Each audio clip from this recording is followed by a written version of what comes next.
గొంతంతా లెగవని గొంతంతా ఇప్పుడు లెగుస్తూ ఉంది.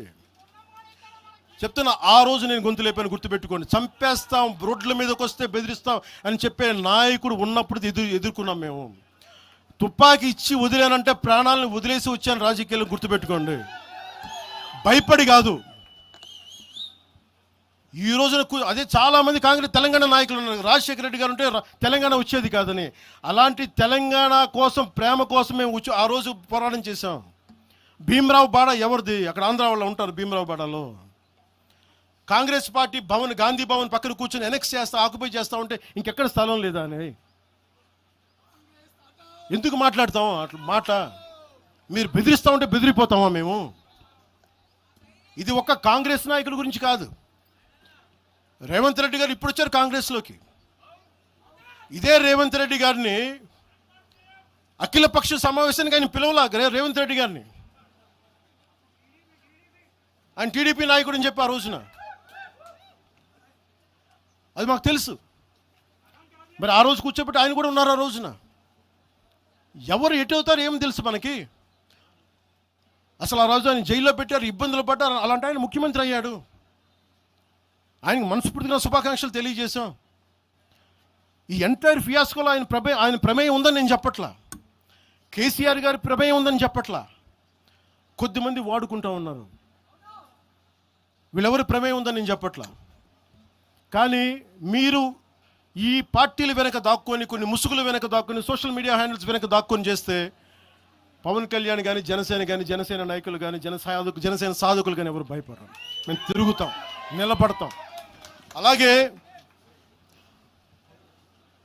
కేంద్ర ప్రభుత్వం కూడా దీని మీద దృష్టి పెట్టాలి. ఇలాంటి వాదనలు దేశమంతా మొదలైతే, తమిళనాడుకు వచ్చి హిందీ గోబ్యాక్ అని, హైదరాబాద్లో మార్వాడి గోబ్యాక్ అని, నార్త్ ఇండియా గోబ్యాక్ అని, తెలంగాణ యాస భాషలో హిందుస్థానీ ఉంటుంది, హిందుస్థానీ. అలాంటి తెలంగాణలో కూడా హిందీ ఉండకూడదని మాట్లాడుతూ ఉంటే భావాలు ఎటుపోతూ ఉన్నాయి. దేశాన్ని విచ్ఛిన్నం చేసే భావాలు కాదా? భారతదేశం అంతా ఒకటి కాదా? ఇలాగే అమిత్ షా గారిని కూడా ఇలాగే అన్నారు.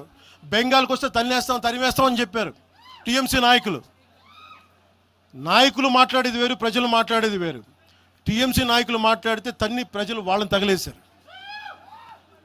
రోజు ఇలా మాట్లాడితే రేపు పొద్దున ఇలాంటి వదిలేస్తే ఏమవుతాయంటే, వందే మాత్రం పాడనని చెప్తారు, జనగణమన పాడనని చెప్తారు. ఎందుకంటే ఇది బెంగాలీలో ఉంది, మేము పాడమంటారు. ఇలాగ వదిలేస్తే ఒకసారి ఈ ప్రాంతీయత అనే భావం కనుక ఎక్కువైపోయి జాతీయ సమగ్రతకి విభేదం కలిగితే, వన్ డే దిల్ సే we don't like to sing Vande Mataram.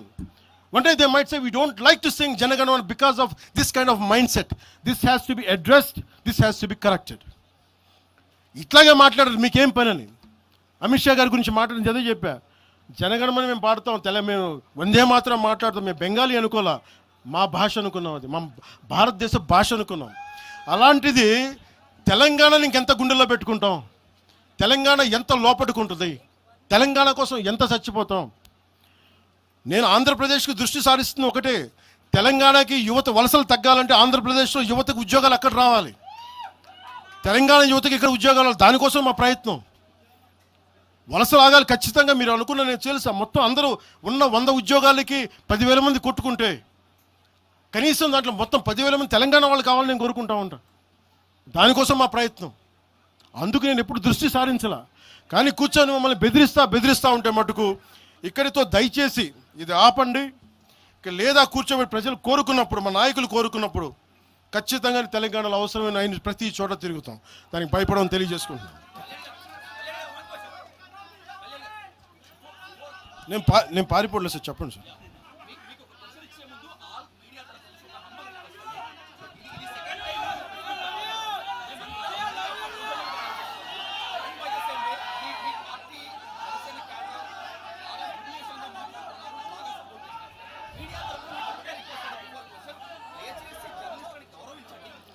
నేను ఇప్పుడే తెలియజేస్తాను.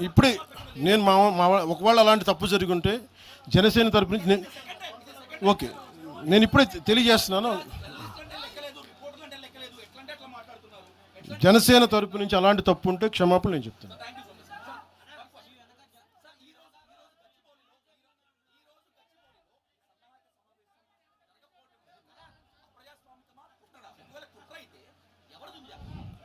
సార్ నేను ఆయన నాగేశ్వర్ గారి లాగా నేను కాన్స్పిరసీ థియరీలు చేయలేను సార్. సార్ మీరు వింటున్నారా? మీకు చెప్తాను. మీరు ఆగండి, ఆయన మాట్లాడండి.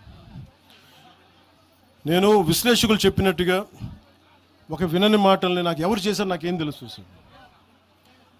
అది దాని వెనక కుట్రుందా?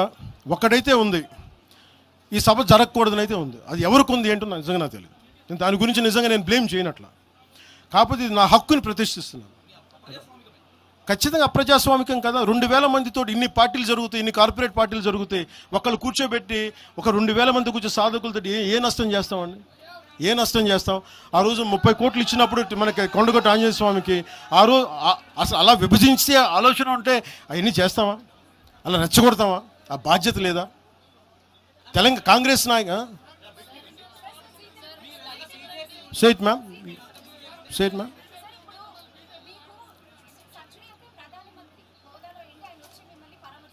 ఎవరమ్మా? ప్రధానమంత్రి గారు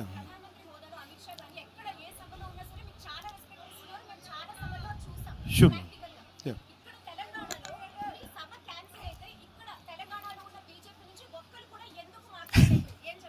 అది మీరు బీజేపీ నాయకులు అడగాలమ్మా. తెలంగాణ బీజేపీ నాయకులు నాకు తెలియదు. బీజేపీ నాయకులు మీరు అనుకున్నట్టుగా ఓకే, మీ ఆర్గ్యుమెంటే రైట్ అయితే ఈరోజు బీజేపీ నాయకులు మాట్లాడాలి కదా, వాళ్ళు లేరని తెలుస్తుంది కదా.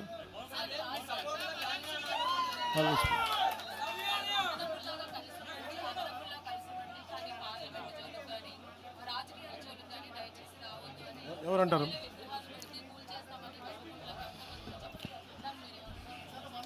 ఎవరు విగ్రహాలు పెట్టాలి, ఏం చేయాలి, అది ఆ ప్రజల తాలూకు ఇష్టం. ఇలా మాట్లాడితే గాంధీ గారిని కూడా విగ్రహాలు పెట్టదు. ఎందుకంటే ఆయన గుజరాత్కి చెందిన ఆయన వైశ్య కులానికి చెందిన ఆయన విగ్రహాలు పెట్టకండి అంటారు. దీనికి అంతు పొంతు ఉండదు. అలాంటప్పుడు ఇంకేం మాట్లాడతాను? రేపు పొద్దున అంబేద్కర్ గారి విగ్రహం పెట్టకూడదు, ఆయన కూర్చోబెట్టి ఆయన మహారాష్ట్రని కూడా మాట్లాడతారు. ఇలాంటి ఆలోచన విధానం ఉంటాయి.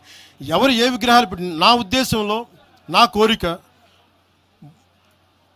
తెలుగు ప్రజల ఐక్యతకి చిహ్నం బూర్గుల రామకృష్ణారావు గారు.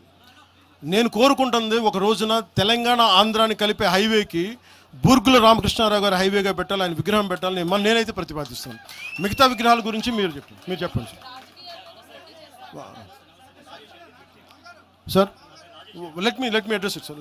Let me finish it sir. Sir 1 minute sir.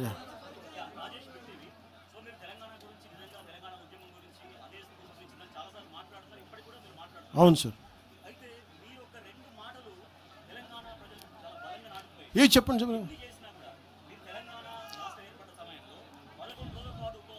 నేను ఈరోజు చెప్తాను కదా, కాదు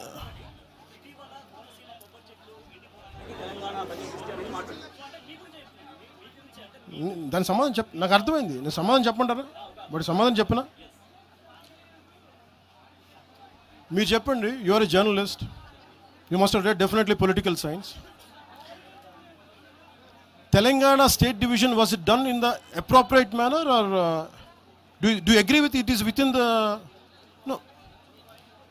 మీరు నేనేం చెప్పాను సార్, తెలంగాణ 2014లో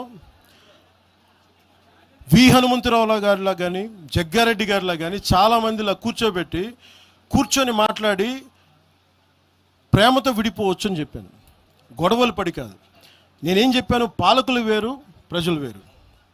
2014లో నేను మాట్లాడినప్పుడు 11 రోజులు నేను తినలేదంటే తెలంగాణ వచ్చినందుకు కాదు, విభజించిన తీరు కోసం. కాకపోతే అది ఎలా అర్థం చేసుకున్నా నాకేం ఇబ్బంది లేదు.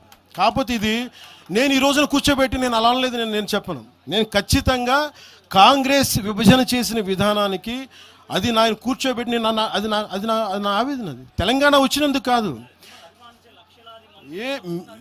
ఏ రోజు అలాగే మీరు మొన్న మాట్లాడారు కోనసీమ గురించి. మీరు ఇలా మాట్లాడితే సపోజ్ నేను ఏ సందర్భంలో మాట్లాడాను ఇవన్నీ పక్కన పెడితే, తెలంగాణ నాయకులు అందరూ ఎంతమంది ఆంధ్రాని ఎన్ని రకాలుగా తిట్టారు. ఆంధ్ర కొడకల్లారా అని ఎన్నిసార్లు అన్నారు. అంటే మేమున్నాం దాంట్లో.